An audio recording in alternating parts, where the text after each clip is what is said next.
Rua in the track, yeah. Welcome to Q's on the Move. My name is Temple Jefferson, first vice bossless of the Iota chapter of Omega Psi Phi Fraternity Incorporated, Dover, Delaware. I am your facilitator of today's episode of Q's on the Move. Today's podcast will focus on many topics that people, specifically coaches and parents, are living through. That is, coaching during the pandemic and parents having to make a decision on whether to allow their children to participate in sports. My co-host this evening is Brother Gregory Bunkley, bossless of Iota chapter. Brother Bunkley, will you take a few minutes to give an overview on Psi Iota? Greetings and felicitations. It's indeed my pleasure to welcome each and every one of you tonight as we sit in the Lion's Den, where Daniel Guay is the proprietor. We've started Barber Shop talks several years ago, and tonight is going to be a very special one. Just a little history about Psi Iota chapter. We made our presence here in Dover, Delaware in 1946. We've continued to serve our community, and we are the back-to-back International Social Action Chapter of the Year. So sit back and enjoy the program. Brother Temple, are you ready? Yes, sir. Today we have Brother Darian Robinson, Brother Andre Bogarty, Brother Jahi Davenport, and Brother Dante Jones. Brothers, thank you for joining us this evening. First question. What has been the biggest challenge of coaching during the pandemic? I think the biggest challenge from the coaching standpoint was just trusting the process with COVID-19. The scare and having the responsibility on your shoulders to have to take care of your players, and parents trusting us that we would follow protocol and have the kids' best interests. The biggest hurdle was actually getting the parents to buy in, of letting their kid play.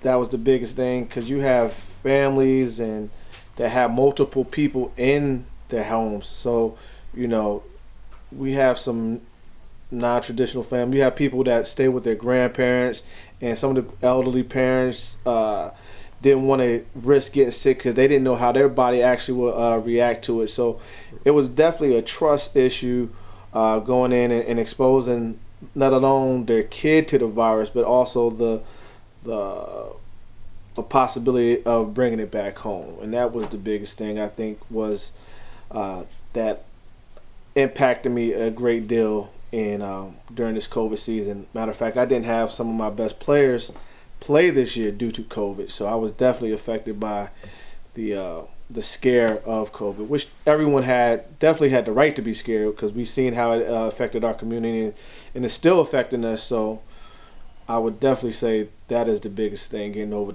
the hurdle of just trusting the process, like Stretch said, and us following the IAA or what protocol for the sport. I'm going to speak from the point of view of a parent, because like I said, we didn't have a season this year due to COVID.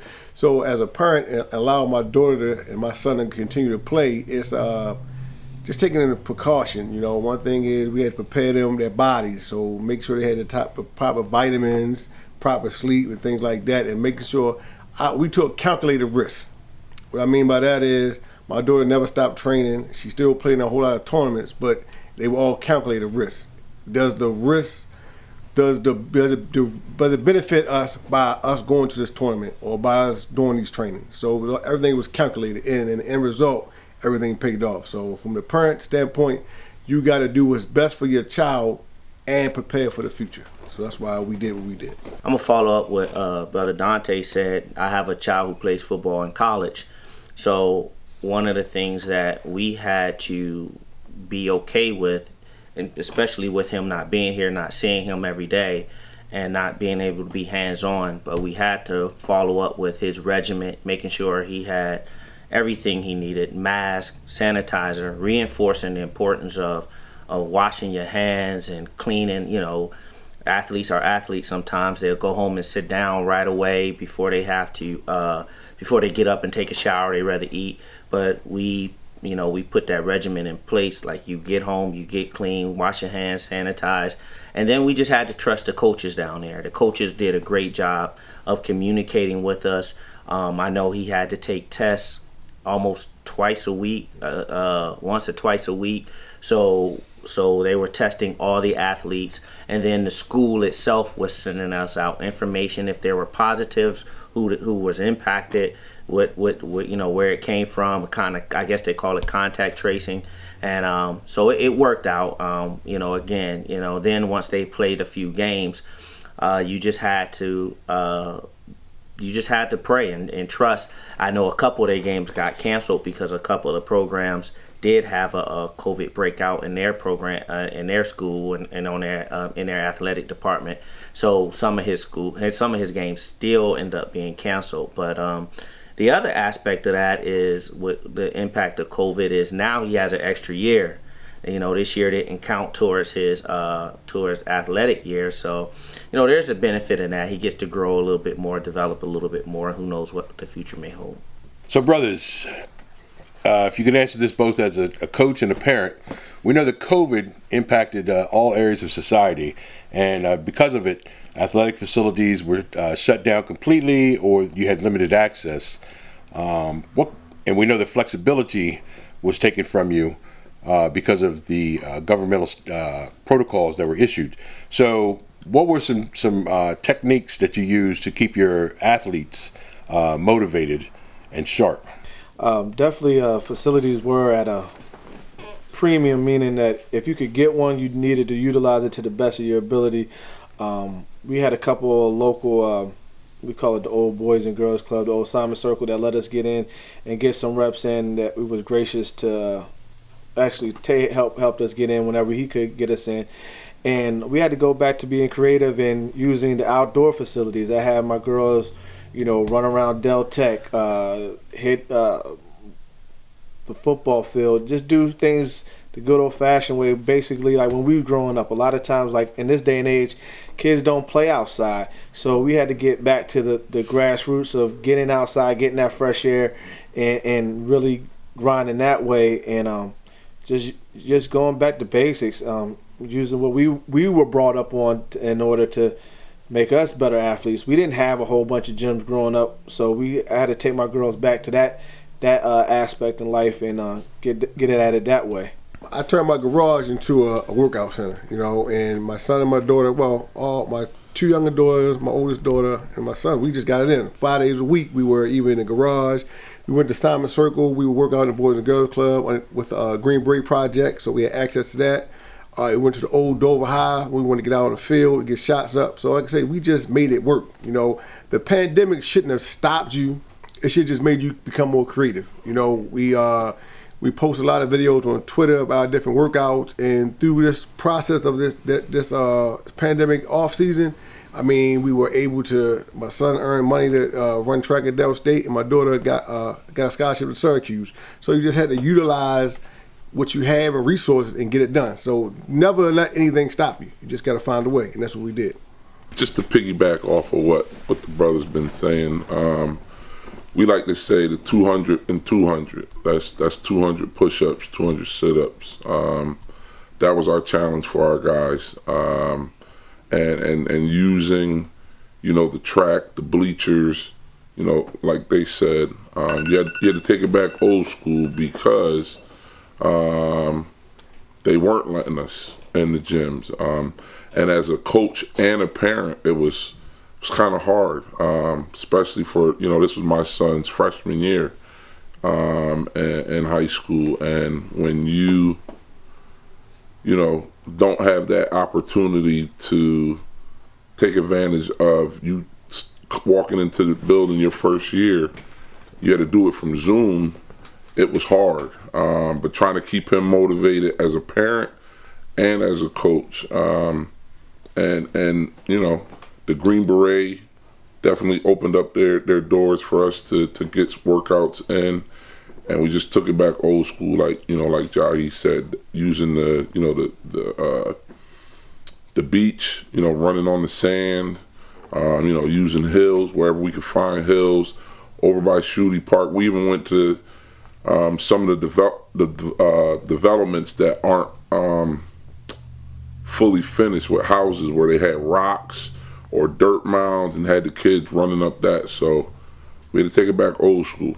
All right, brothers, I kind of want to change the gears just a little bit. How important is it for coaching and parenting philosophies to be alike? So I think what's important for you to be on the same page no matter what. But I think it's important for the parent to realize that if you put your child in that program, you have to trust the coach. I wasn't per se an athlete at all. Growing up, I won't claim to be an athlete. But although I like sports, but I did coach my kids through Pop Warner and basketball, football, some lacrosse and track or whatever. So I had to watch and learn how to, coach my kids and be around other coaches. But it came a point in time where I knew I couldn't take them to the next level. I didn't have what it take. I didn't have the knowledge. And actually, one of his coaches is here, Coach Dante, coached him in football. So I actually had to kind of conversation, let Dante know, like, listen, I'm hands off. If you need me, I'll be there. If he's coached one of my sons in football, if he needs me, if you need me, I'll be there. If you need me to say something, but for the most part, I trust your process, and you do what you need to do with them. I mean, I'm kind of quasi old school, so if you gotta get on them on a certain way, don't worry about me coming down the stairs asking like, why are you talking to my son that way? So and then they still have have that same coach player relationship. And as a father, I just have to be comfortable with that. And, that's his job. So his philosophy worked. I mean, I wish things would have worked out a little bit longer. But again, because of the base that he established in my son is playing college football now. So you just got to trust in it and realize that, I don't think there's a coach out there who's intentionally trying to hurt your child. I mean, but you got to manage your expectations. I didn't expect Dante to call all the colleges or put together the recruiting tape or all that, even though he would have, and some coaches do. But there's still a role I got to play in the development of that child and to get them to the next level. And if it don't happen, I can't say, the coaches ain't do their job. Nah, it's a joint effort. It's a team effort. And so I played my role. He played his role. And, it's so far so good. The philosophies don't have to be the same. It's just you got to trust the program that you put them in. Like I say, when it's time to pick a high school, you got to pick a high school that benefits the total child, your total athlete. So, for instance, if your child is a track runner and the local school has a poor track team, that's just not the school. That's not the best fit for them. So, for me personally, like my daughter is a lacrosse player, and the local school didn't benefit her. So we put her in a private school that better benefited what she needed. The local school had a great track program. My son run track, so he went there. So you got to put your child in the best fit. And as a coach, the philosophy, as long as they geared towards building your child mentally tougher, making them stronger, pushing them academically, and going to push them to their limit. Every child is not a college athlete. We all know that. But every sport should benefit this child into learning the games of life. That's the bigger picture. It's not about wins and losses. It's about building a total child and becoming great in whatever they're supposed to be. Now, if they are a collegiate athlete, then your job as a coach is to push them to that level. If they're a Division I athlete, they should be a Division I athlete. If they're not, then you push them to the level that they can play at. How I philosophize that question or handle that situation is, and kind of to piggyback off what Dre says, to me, the parent is the head coach because of the fact that the parent, whatever they rules or whatever their regulations they set in their house, is where it has to go by. Because I've dealt with parents that, hey, if their kid doesn't have a certain GPA or a certain average, they can't play, or I dealt with parents that say, hey, they didn't clean their room today, they can't play, or they ain't take the dog out, they ain't play. So the parent, to me, sometimes is really the head coach. They dictate everything because a lot of times I deal with girls and I deal with high school kids. A lot of my kids don't drive. So a lot of times, parents is late, dropping their kids off at practice or picking them up for practice. That's not necessarily the kid's fault. A lot of times we offer opportunities for the kids to get out here and work. These kids these parents don't take them to the workouts a lot of times. They sit there and see that kid sleep in bed all week, and then all of a sudden when it's the season, they want their kid to start or play. So my thing is like, hold on.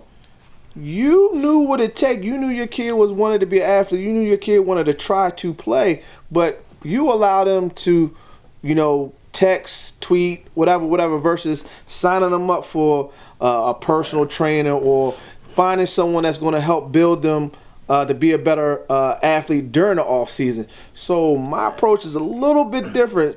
The parent usually makes the rules and dictates how that kid is going to turn out as far as an athlete, because the coach is there to assist them to get to the next level and bring out the best that they can be. But a lot of times the parent is the one who's going to have the ultimate say on, like Dante said, where that kid goes or how they approach the sport. I think that we talked about it earlier. And another thing, the parent really is the first coach. From when they come out the womb and they walking around the house, they, if a father or uncle or whatever, some people don't have dads, but they the first one to throw that ball to them and make sure they catch it and get them fine motor and them gross motor skills together. So, to me, unless that parent yields, like Dre said, yields that ownership or that trust to you as the coach, or the head coach in that kid's life, that's the position you got to play. I mean, I agree with all three to a certain degree, but when it comes down to parents and coaching, you got to look at it. Three of us are in education, so we deal with this on an everyday basis. I cannot walk into the doctor's office and demand to see the doctor if I don't have an appointment, right? So when you apply that to basketball or football or to any sport, you have some parents, like Jahi said, who think their kids didn't do anything in the off-season, but when the season gets here, they're supposed to start or they're supposed to get all the minutes. And you'll hear parents say, oh, you don't want to send your kid to this school because the coach has his favorites. As a coach, I do have favorites. The kids that do what we ask them to do. It's very simple. And to attest what Dre was saying, there's so many kids that are in Division III or Division II that could be Division I or should be Division I. For whatever reason, it is what it is. Playing Division I is hard. It's a full-time job. All day long. And people don't understand if you've never been in that position. But I've had teammates who I'm like, how did this dude get a scholarship? Because of his work ethic or was lazy, had a potential. There's so many, all of us can attest to the shoulda, coulda, wouldas that's, on the block. And you're like, man, if that kid could have just went to class or listened to this person, they could have been something. But when you look at, you have parents, and we try to have a parents meeting in the beginning of the school year where we're like, listen, after the game, don't come to me, win or loss. I don't want to talk about your kids' playing time. A lot of parents feel like because they read Pat Summitt or Mike Krzyzewski or Jim Boeheim's book, now they understand the game of basketball or the game of football, and it's not, because we can all sit up and draw X's and O's, but we're not only preparing them for the game, we're preparing them for life. You know what I mean? Because, my kids get mad, why we gotta wear a shirt and tie? Yeah. Why they got on sweatsuits? Well, we're not them. Because when you go for the interview, you can't show up in a sweatsuit. Right. You got to put that shirt and tie on. You got to look presentable. My high school coach was an English teacher, and we used to make jokes, clown him, because he used to hit us with these big quotes and poems. We used to be like, man, what is this dude talking about? But when I got overseas, I found myself saying all the things that he was saying. I was saying those things. Mm-hmm. And when I came home, I called and said, Coach, I want to take you out to dinner. I just want to say thank you, man, because I'm not going to say you saved my life, but you put me on the path where I needed to be. And I come from a two-parent household. So it's not like my parents weren't involved in my life. They were.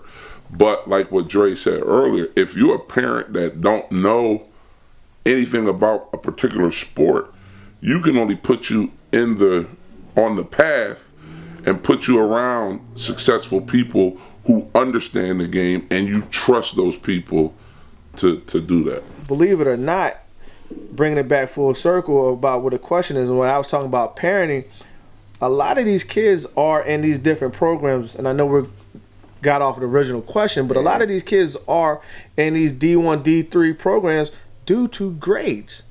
That separates a D1 athlete from a D3 athlete a lot of times is because a kid didn't qualify on this particular, or their GPA just missed a certain requirement depending on what school or clearinghouse. Exactly, that's what on the clearinghouse. So anytime you talk about collegiate sports at all, it becomes a very rigid, disciplined action for your kids. So like I said, D1, D2, D3, if your kid has matter of fact, honestly, to be truthful to you, I think D3 players have it harder than D1 players, because at the end of the day, for the lack of better terms, they're playing for free. Yeah, you ain't getting no money. You ain't getting no money. So they actually have a better love for the game than a lot of these D1 players, because a lot of these D1 players get pampered. They got the best facilities. They got to do it. But a lot of these D3 players, they getting it in the mud. In a college program, you think any parent calls Nick Saban and says, Nick Saban, you're going to do this, this, and this? No, the same thing I want, like the coach just said, he had his parents meeting in the beginning. I lay out my expectations. This is what it is. One thing that we always do, we run study hall right after school. We take care. So one thing is, I went from the last 15, 20 years of coaching with not having any kids fail off my team, because we take care of grades first. You know, the next thing we do is, my parents will tell me that I'm dropping my kids off August 15th. I pick them back up in December. Meaning we occupy your total time, because as long as them kids are with us doing different things, guess what, they're not in the corners, they're not in the streets, they're not making no babies. We occupy them. So like I say, a lot of times when it comes to discipline and kids that play for me, the parents will call me and say, this, and this happened. Instead of pulling them away from the sport, we're going to do things to make them bigger, stronger, faster, and painful, but we're going to get what they need done. So our last question to you brothers is, Dante and Stretch, you both talked about teaching your student athletes lessons through your coaching philosophies. So if each one of you could share one of the life lessons that you try to give to each one of your students in like 30 seconds or less, please do so. And Andre, I know you coach baseball and some football too, so I'd like to hear your philosophies as well. My life lesson, again, would be like what I told you earlier. One thing my coach instilled in me, and that's PMA, which is positive mental attitude. My coach used to say two quotes, and I'll leave you with that. One is a fool who fools himself. So wherever you go, there you are. No matter when you get up in the morning, you brush your teeth, what do you see? You see you. When you get in the car and you adjust your mirror, what do you see? You see you. So a lot of times these kids figure, oh, I can't play at this school, I'm going to transfer over here. But what's the common denominator? It's you. So whatever issues you had at this school, it's going to follow you. So best thing I can say is, man, if you're positive and you're a listener, you'll be successful. I'm gonna go with the bigger picture. You know, some coaches get caught up in trying to win. I'm gonna give you a prime example. We were in semifinals when I was coaching back in Baltimore. My starting running back got into an issue in school, and what he did, he was done. He ain't playing. The principal had to talk me into letting the kid play, because my thing is the bigger picture. Now, we came to an agreement that he would sit the first half, and we ended up losing that game. I know 100% if I play this kid the whole game, we win. And the funny thing is, the kid hit me on Facebook. We were talking about it the other day. He said, "Coach, thank you." You know, because the problem is too many people want to win so bad they let kids do whatever they want. But guess what happens? They'll go out here in these streets and they still think they got them same resources. Oh, I can go do this, or I can do that, and then they get grabbed up, and then you got these kids in jail and bad situations because as a coach we got to set precedent and we got to stick by it. It's not about winning. Yep. It's bigger than winning games. It's more about saving lives. Yep. A lot of these kids, nowadays, they want to play with their friends and they want to link up and do this and whatever. But I tell my kids, I said, you can't take your friends with you. So at the end of the day, you're accountable for your job. Either you got to make sure that you're on time to, you can control if you're on time to practice, how you run your sprints, how you approach the game. Do your job and everything else will fall in place. These brothers coached at a higher level. I coached Pop Warner and obviously my kids. But I have a saying, and I used to tell the kids, average people do what above average people tell them to do. Don't be average. So that was always go that extra mile. Always do that one thing that's going to set you apart. Always make sure that, there's no reason back then the parent, I left my helmet at home. That's your helmet. We issue that to you. So those type of deals. So don't be average. Again, it's average people do what above average people tell them to do. You don't have to be the smartest. Put the best work ethic in. You don't have to be the biggest. Give that extra push to yourself. If it's 100 push-ups or 50 push-ups, do 51. You went above the average. So that's something that I tried to instill in any kid, and even obviously my children, my daughter as well. I tried to instill that in them as a life lesson. Again, I will say it again. Average people do what above average people tell them to do. Don't be average. So as we're about to wrap up this edition of Q's on the Move and the Barbershop Talks with Iota chapter, just want to let you know that we are steadily busy. We've got activities planned all the way up until July. Starting with tomorrow, we plan on hitting the streets and getting people out to vote in the municipal elections. Then we've got on the 22nd our partnership with the Delaware Fatherhood and Family Coalition meeting in June. We've got a food distribution coming up. Let me back up in May. On May 15th, we're helping with getting folks their second vaccination in Cheswell, Delaware. And then in July, we're participating in a community day. So we're staying active, but one thing we believe is service. We believe in service, and we also believe in mentoring our youth because they're definitely our future. So, Temple? Okay, once again, we want to thank you for joining us for this evening's Q's on the Move and our barbershop talk. Thank you, brothers, for coming out and lending your expertise about coaching and parenting and how they fit together. And we look forward to doing this again. God bless.